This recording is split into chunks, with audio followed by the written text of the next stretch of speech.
Welcome to episode 35 of The Pulpiteer.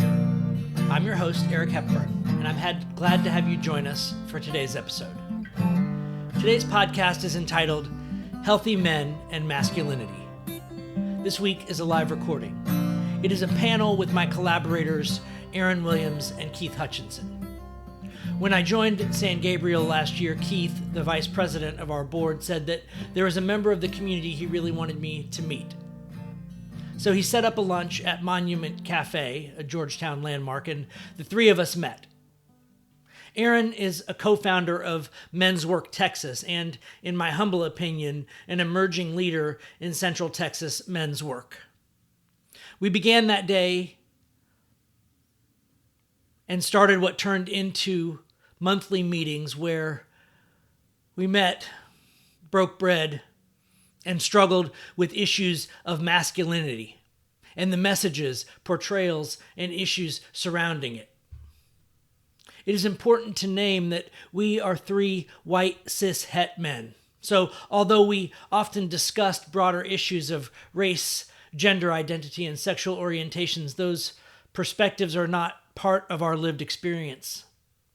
We did, however, talk at great length about school shooters, about stories of young white men feeling hopeless and lost, lacking role models and wise elders in their lives, about them not being able to find a place for themselves other than as the inheritors of legacies of oppression.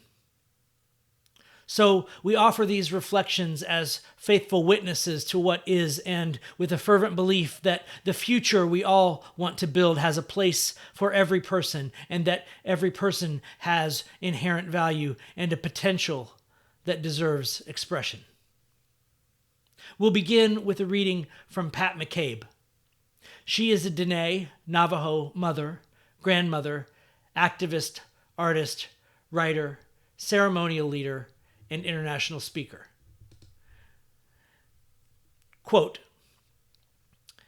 "You think you know what masculine is, but you don't. And you think you know what feminine is, but you don't. All you know is how they behave in a power over paradigm. But if you were to take those same energetics and plug them into an entirely different paradigm, they would behave in an entirely different way." Okay, so this is the power over paradigm. I always see it in the form of a pyramid. All the fruits of the labor from the lower parts of the pyramid are continuously flowing up to the top. So that's our dynamic we've been looking at about the 1%. At first, it was really screwing over people who couldn't even get in the paradigm. Brown people, women, people who don't speak English. It's gradually been creeping up the paradigm to affect more and more people until, the white Euro-descendant male is finding themselves in a very difficult position. And so suddenly we have everybody's attention. Right now your species is being asked to birth itself anew. How are you going to do that with this wound at the core of your procreative ability?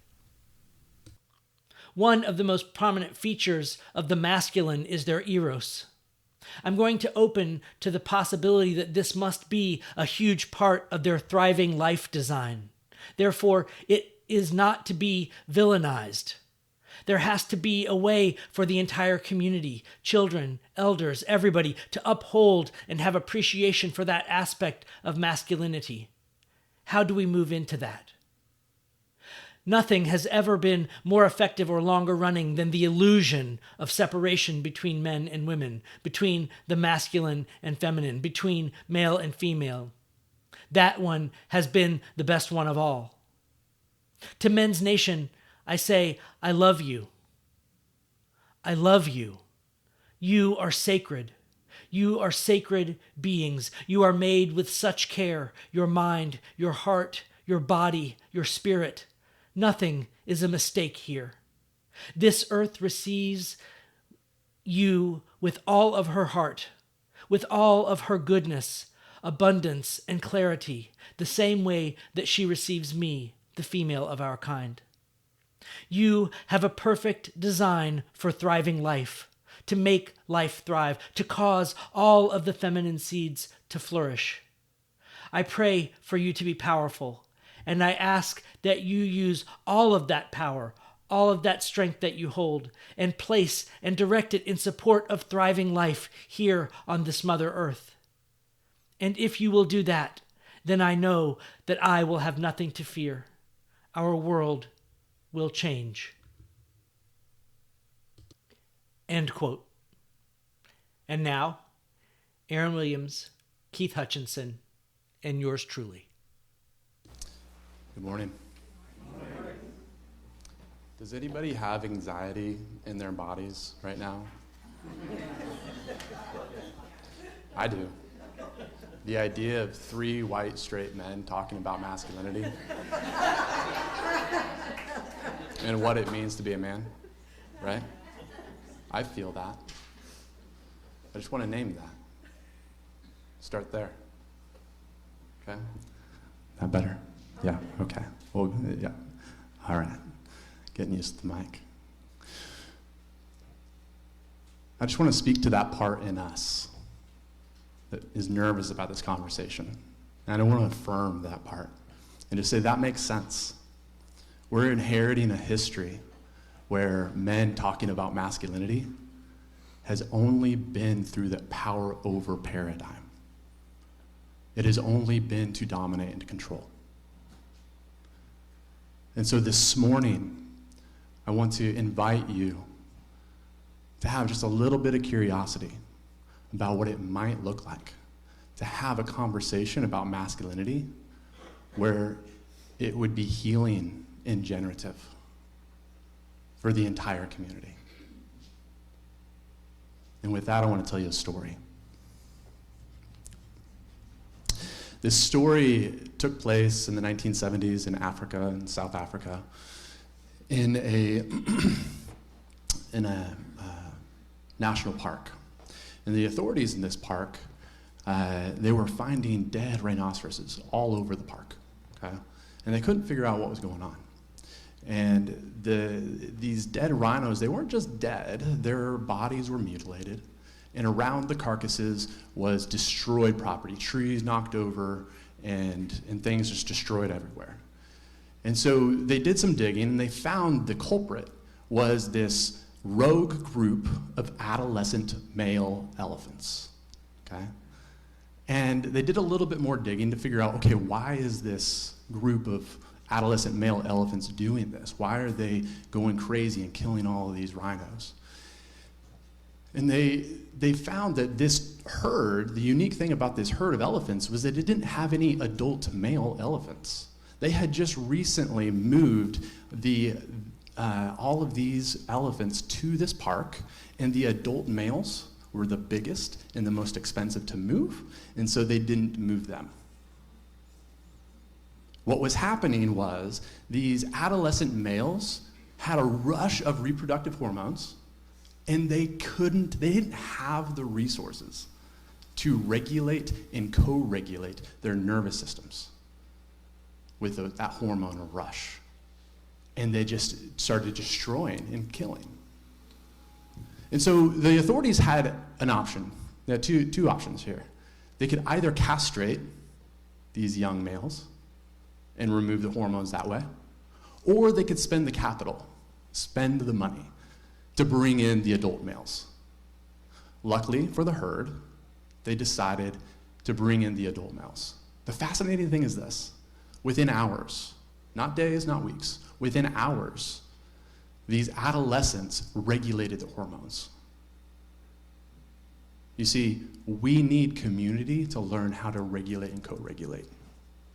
I love that story for so many reasons. But one of the reasons I love it is because I think that there's a really good through line of what we've experienced from masculinity in our culture. In 2019, there was the Me Too movement, right? Which was such a needed movement for women to stand up and say no more. What is happening behind closed doors and what has been happening for generations behind closed doors, no more. But one of the things that happened during that time is that we started to use a term that I'm sure you're all familiar with. We started to refer to these forms of immature expressions of masculinity as toxic masculinity. want to go to my notes here because I want to say something specific.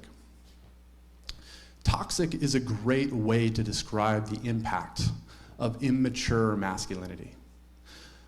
But if we stop the conversation with how toxic masculinity can be, we participate in the arrested development of the masculine energy around us. We need a new conversation about healthy and generative masculinity. We need to talk to our young men about what it means to regulate and co-regulate their nervous systems. You see, 70% of boys between the ages of 10 and 22 don't believe they have one person in their life that they can talk to about their inner worlds, about their emotions. 70%. In that same age bracket, between the ages of 10 and 22, the second leading cause of death is suicide. It is our young men who are doing the school shootings. We have a rogue group of adolescent males killing themselves and us.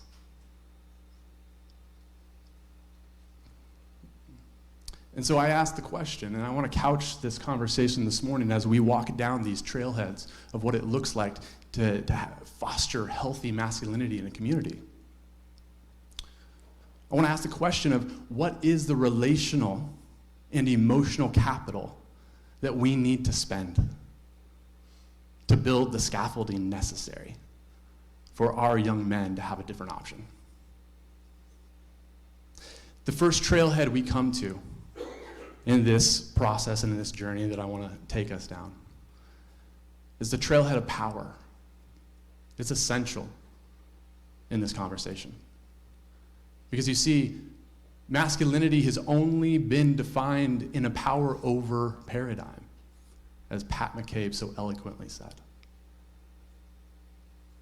And so what does it look like to reframe power as a power with paradigm? And so there's two types of power I want to talk about. There is inner power, like developing a sense of self and inner power, which I think it's the birthright of every sentient being to develop inner power. And then I also want to talk about social power. And social power is interesting because social power, this is the power we hold within our relationships and communities. It can be earned through contribution and respect or unearned through privilege and status. Now, social justice movements of all kinds have been working to dismantle unearned social power, which is absolutely needed. But for our young men who are coming up and watching and feeling the unearned social power disintegrate as it needs to, but are ill-equipped to earn social power because they didn't inherit a legacy of men doing that work, they find themselves in a predicament. And so I want to talk a little bit about what it looks like to earn social power. And I'm just going to give 3 points. The first is to commit to service. If you look at rites of passages for young men throughout their different cultures throughout time, there are different through lines in these rites of passages. One of them is to communicate to the young man that his life isn't just about him. That his gifts, his skills, his talents is to be at service to his community. This is a message that our young men aren't getting because we have lost touch with rites of passage. We don't have adequate rites of passage in our culture. We need to encourage young men to look beyond themselves through volunteer work, mentorship, and taking responsibilities within a group. Secondly, we need to encourage our young men to develop mastery, develop a skill. whether a trade, an art, discipline, create a sense of earned confidence. Mastery leads to contribution, and contribution leads to influence. And lastly, to focus on integrity, to be rather than to appear to be. Masculinity, in a large part, is experienced by many males as the way in which I'm portrayed is the way in which I am masculine, rather than being an embodiment, something that comes up from within. And this, I believe, is essential to young men understanding integrity. I'm going to move on to personal power, and then I'm going to hand it off to Keith to talk about our next trailhead. Personal power is essential for young men to develop in order to rearrange this power over paradigm. They need to understand and find their own personal power, and part of that is emotional clarity. Young men, the only emotion that most young men are able to identify, and culturally it's acceptable to identify, is anger. That's it. And that's a secondary emotion. So there is a tremendous amount of material underneath that is unconscious. And it's coming out sideways all over the place. We need to teach our young men emotional clarity and how to identify and connect with their emotions. And then through that, when they are able to identify and connect with their emotions, they need to learn to develop assertiveness. Assertiveness is important for a young man to understand his own personal power. Assertiveness is the ability to express your feelings and opinions in a confident and a respectful way. It's a skill that can be learned and practiced. And lastly, the container, I spoke with the herd of elephants in that example. It's impossible to learn these skills, and it's impossible to find our personal power. It's impossible to learn emotional clarity in a vacuum, in isolation. We need to foster brotherhood with our young men.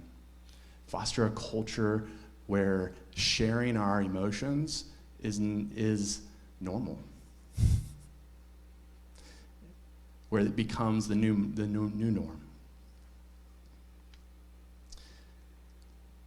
So this is not comprehensive by any means, but these are just some ideas of what we need to start doing with our young men to help them gain earned social power and develop inner power. I'm going to hand it off to Keith to go down our next trailhead. Thanks, Aaron.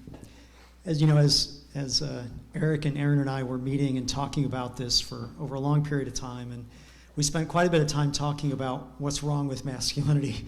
We certainly have many examples if we turn on the news to remind us of some of what we don't want, what we don't think are positive masculinity models. So we thought what was more helpful was to talk about what should masculinity look like. And we kind of came to this idea of 5 different aspects of positive masculinity. I want to talk about 2 of those. I want to talk about them in a very specific way because I guess it's just the way I think in talking about 2 people that really showed those 2 aspects to me. And the 2 I want to talk about are creativity and drive. And these aren't just male qualities, right? These are qualities that all of us have, but if we want to embrace positive masculinity, we think that creativity and drive are 2 aspects of that. So I want to tell you about 2 people that have had a huge impact on my life, and I think exemplify these two ideas of creativity and drive. The first is my granddad, Jim Larkin. He grew up in a large, poor family on a farm in Missouri, south of Kansas City. Only went to school through 8th grade because he had to start working. went to work at the railroad when he was 17. Got married shortly after to my grandmother, and worked for. He started as a laborer, just laying track on what they used to call the tie gang. Promoted to fireman, which was kind of the second in the engine. Was a road foreman, then worked most of his career as an engineer driving trains. And he worked for Burlington Northern Amtrak. Worked for the railroad his entire life from the age of 17 until he died at the age of 66. And Granddad had a strong drive and work ethic to provide for his very large family. My grandmother and Granddad had 11 kids. My mom was one of 11, so there were a lot of mouths to feed. And Granddad, in addition to working for the railroad, was always doing something on the side. He would he first started buying old cars and fixing them up and selling them. Then he saved up enough money to start buying old houses and fixing them up and renting them out. Eventually got into the business of working with a local builder and building houses, and built a number of really wonderful houses in the little town that he lived in. Granddad also had a large garden, always had a huge garden in his backyard, and he and Grandma, he'd get out and rototill it every spring and plant all kinds of things, sweet corn, tomatoes, rhubarb, greens. And I remember him coming in with a basket of things that he had picked out of the garden that we would have for dinner that night, and Grandma would cook them up. So in all those ways, I saw Granddad, his drive, his creativity, using what he had around him. He was not college, didn't even have a high school education, but he used what was around him to provide for his family. And he was always fixing things, tools, cars. He fixed my brother's car when he was staying with them with like a soda can and some wire. And that was Granddad, man. He knew how to fix stuff. He did not go out and buy new if he could fix something that was already there. Granddad was a large man. He was 6 feet tall and always wearing overalls, and he could be a stern and demanding guy. He could be a little scary. And when I spent time with him, I was his helper, and I helped him do work. I mean, we weren't going to, Six Flags. We were sawing a stump. We were trimming a tree. We were taking down a fence. We were doing stuff. And he wanted to show me the right way to do those things. There was a right way, and I was going to learn that right way. But through his drive and his ingenuity, he was able to support a huge family and have a comfortable life by the time he left this world. So there's my granddad, and I also want to tell you about my Uncle Jim, named after Granddad, his only son. My Uncle Jim also taught me about drive and creativity. After junior college, Jim went on to mortuary school. He had a friend who worked at a funeral home and just got interested in that, saw the value of a meaningful funeral, and I think it just touched something in Jim at an early age. And so I went to mortuary school, and at 22, got a loan co-signed by my granddad and bought his first funeral home.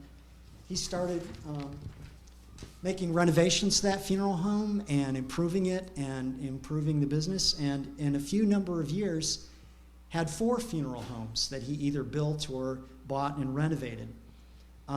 When I was in junior high, I would visit my Uncle Jim and Aunt Jennifer, and just like with Granddad, I was working. We were mowing lawns, I was washing cars, I was helping get set up for funerals, setting up chairs. In his 30s, Jim branched out and started opening Casey's General Stores. These are little convenience stores. And Jim found out about them, thought it was a good business, and at one point owned 13 different Casey's franchises across Iowa and Missouri. In his Casey's stores, he installed an oven and started making his own pizza recipe. And that spun off, and then he started his own pizza franchise called Bordeaux Pizza. And that grew. He bought an old bakery and turned that into his pizza making factory. And he and Jennifer at one point had more than 100 Bordeaux pizza franchises across the Midwest. Jim would just be a lifelong entrepreneur, investor, and business creator his whole life. My Uncle Jim passed away last month. I went to his funeral in Lawrence, Kansas, and heard from many people whose lives Jim touched. In addition to his Casey's stores and Bordeaux pizza franchises, Jim renovated or built 36 different funeral homes and owned a clothing store, several hotels, a monument company, a car wash, and a nightclub. The nightclub was in San Jose, Costa Rica, where he lived for much of his life as he got older. This is a person with tremendous drive and creativity at creating new businesses, at hiring hundreds of people over the course of his life at all these businesses. And like my granddad, Jim could be intense. He could be demanding, and that drive could sometimes show up in a guy who was always not easy to be around. There was a right way to do things, and he enjoyed teaching other people how to do things, but you need to learn to do it Jim's way, because there was a right way to do it. But Jim also cared for people and grew many strong friendships, and in his memorial service heard from many people whose lives he had touched, business partners, other people who really, you could tell Jim had affection for, and they had affection for him, and he had grown bonds with them. So it was not only about creating businesses for Jim, but I think it was that act of business creation he saw as creating something that supported people, that meant something beyond just running a business. My granddad and my Uncle Jim both taught me then through their lives what they did, what creativity and drive looked like. And I'm also named after them. They're both James Edwin Larkin, and my name is Keith Edwin Hutchinson. So I, in some ways, carry on their legacy. But I think in the time I spent with both of them, I learned about hard work, I learned about doing a job right, about the satisfaction of fixing something, of figuring something out, using what's around me, using ingenuity to solve problems. And I also saw how they treated people with dignity and respect, whether they were the poorest folks in town. Granddad rented to some folks who didn't have many resources, but he treated them, when he came over to fix their toilet or fix the furnace, he treated them with the same dignity and respect as he did the wealthiest folks in town. Everyone deserved respect. And so I think in watching both my granddad and Uncle Jim, I learned some key values and some of my most essential values. So I'll turn it over now to Eric to talk about some other aspects of masculinity. Thank you both for sharing. So the trailhead that I'm talking about this morning is compassion.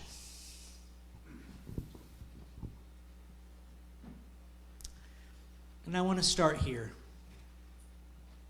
One of the pieces of wisdom that I've picked up that relates to compassion is that at some fundamental level, it is impossible to love others in your life more than you love yourself. There seems to be a limiting factor where your inability to have feelings of affection, of compassion, of love and appreciation and kindness and gentleness toward yourself is like a glass ceiling. And it may look from time to time like you are able to be more kind or compassionate or loving to the others in your life than you are to yourself, but it is an elusive reflection of light off this glass ceiling that you have constructed. And if there is one thing about traditional masculinity that I think is a deep root of our problem, it is that our young men are not taught to be kind to themselves. They are taught that hardness is the way. Be hard on yourself.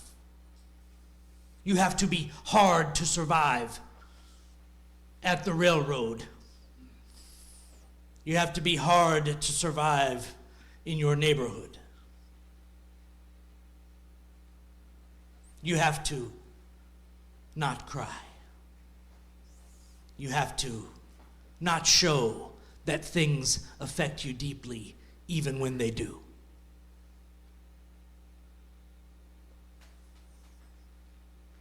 I had an interesting moment at one of our more recent meetings where Aaron was sharing the elephant story and the statistics about suicide. And I thought, what a tragic parallel. What a tragic parallel that suicide is such an accurate measure of how badly we are failing our children. We see it in the trans community. We see it in the LGBTQ community. We see it among young women, and we see it among young men.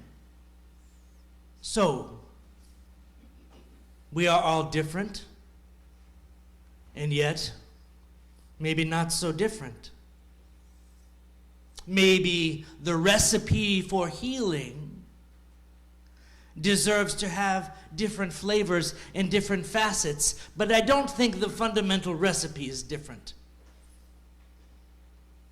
What do I mean by that? What is this fundamental recipe to which I refer?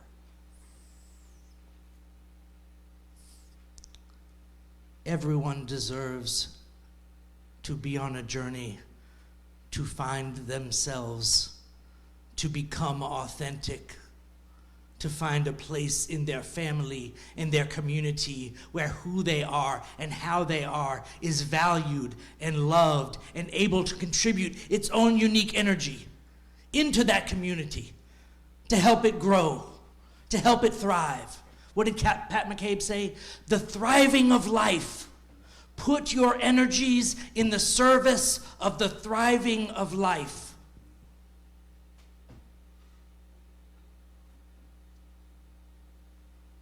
I was at the Texas Capitol late last week speaking about a bill that would stop us from discussing race and gender in higher education.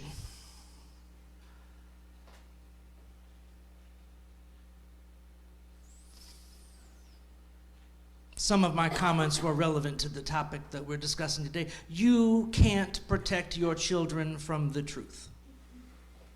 You can't protect your children from the truth.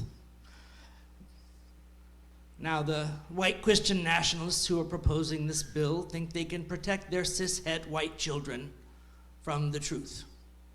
We could be more specific in the light of today's topic and say they're cishet white male children whose privilege they would like to protect.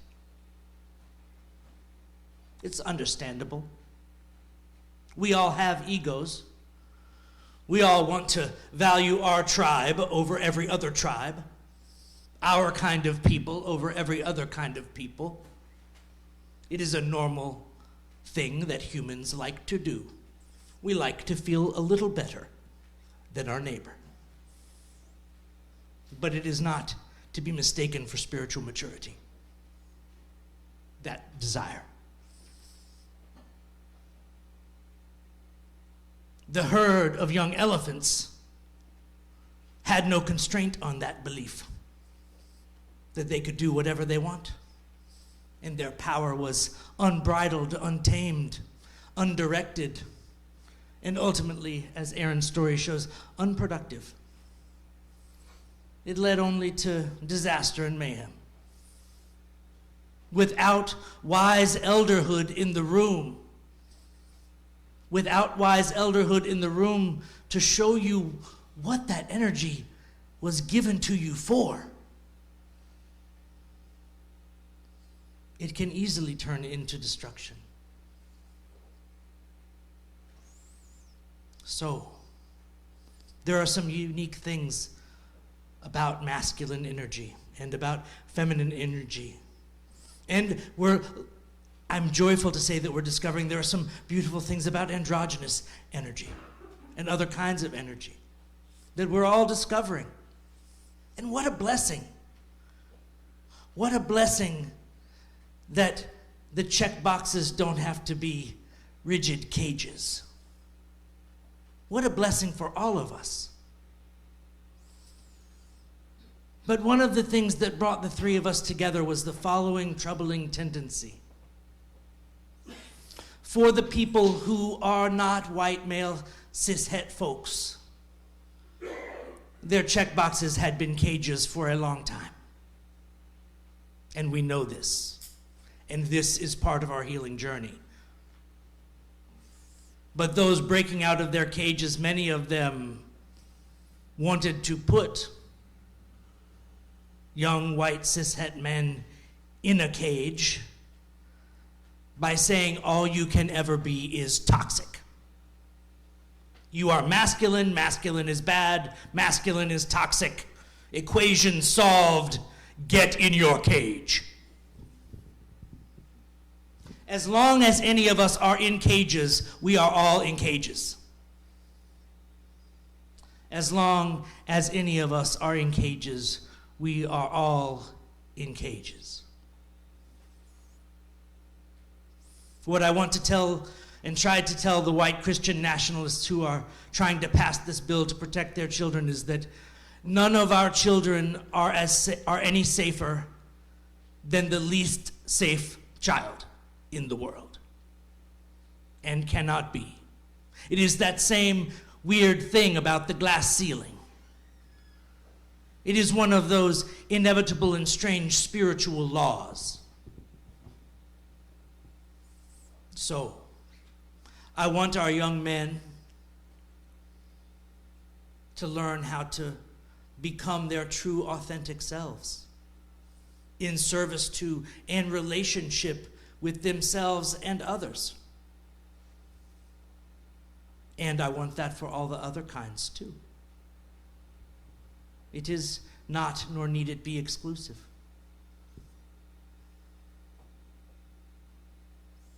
I have stories from my past, much like Keith's.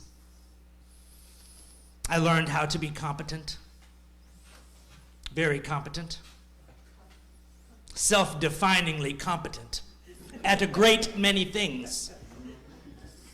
But it was only within the last few years that I read the following concept called competence addiction. Competence addiction? I don't know how many of you have struggled with addiction in your lives, but I can tell you that the thing an addict likes to hear least is the truth about their addiction. I think one of the toxic aspects of masculinity that we are invited to grow past is this idea of competence addiction. That your value is defined by what you do. Now, this is not to diminish the beautiful things that happen when we let our creative energy and our drive and our desire to share power and be part of a community, when we let those things flourish and wonderful things spring up in the world around us because of our healthy release of that energy. That is a beautiful thing. This is not what I'm inviting us to stop doing. What I'm inviting us to stop doing is trying to fill a God-sized hole with accomplishments. To substitute the 107th pizza chain for the relationship with our spouse or our child or our community. Because many of the men in my family who were overachievers of that kind did so in a way, in part because of their inability to find balance in relationship.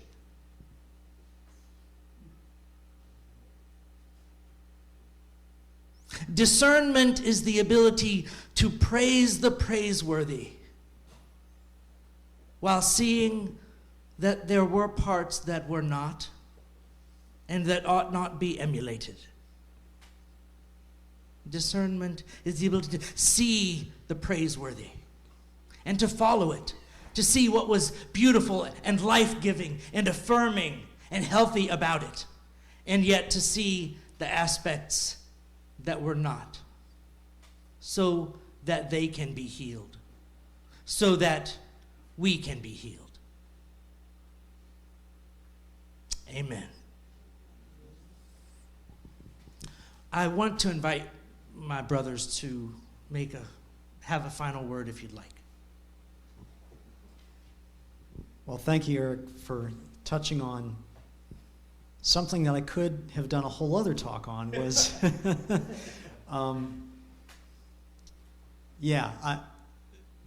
everyone is complicated. And for all of the drive and creativity, there is sometimes a downside to that, or a dark side to that, and that was definitely a part of our family. So thank you for that, because it is definitely true. It is drive can be a trap, because you can never get there fast enough. You can never have too many pizza chains, right? If that's your tally in life. But I hope what we've shared today shines a little bit of a light on resurrecting a positive notion of masculinity while it is definitely under assault from all sides, and a very scary situation with our young men that I think brought us all together to really, and I know Aaron's really, really committed to working on that.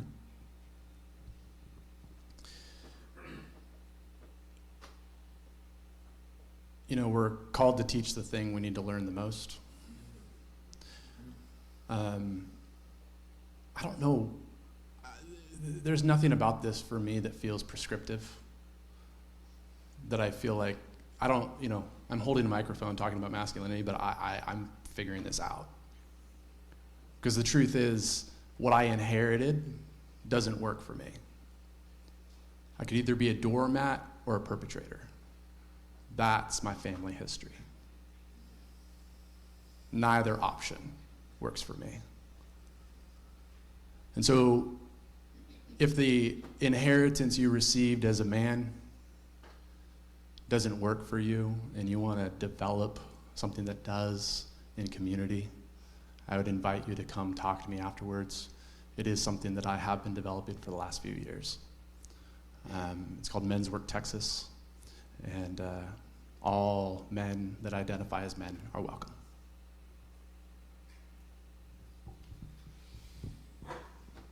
Thank you.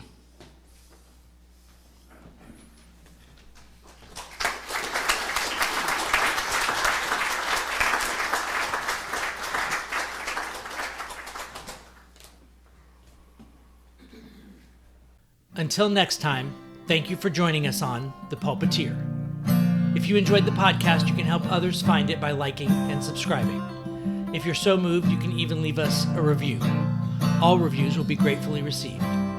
If you'd like to support the podcast directly, you can make a donation at sangabrieluu.org/give. The Pulpiteer Podcast is a production of the San Gabriel Unitarian Universalist Fellowship of Georgetown, Texas. The podcast is hosted by Spotify, and theme music is by John Faber. Our live recording tech crew is Frank Sanders, Rob Berthold, Keith Hutchinson, and Andrea McDaniel. The podcast is produced and performed by Eric Hepburn. See you next week.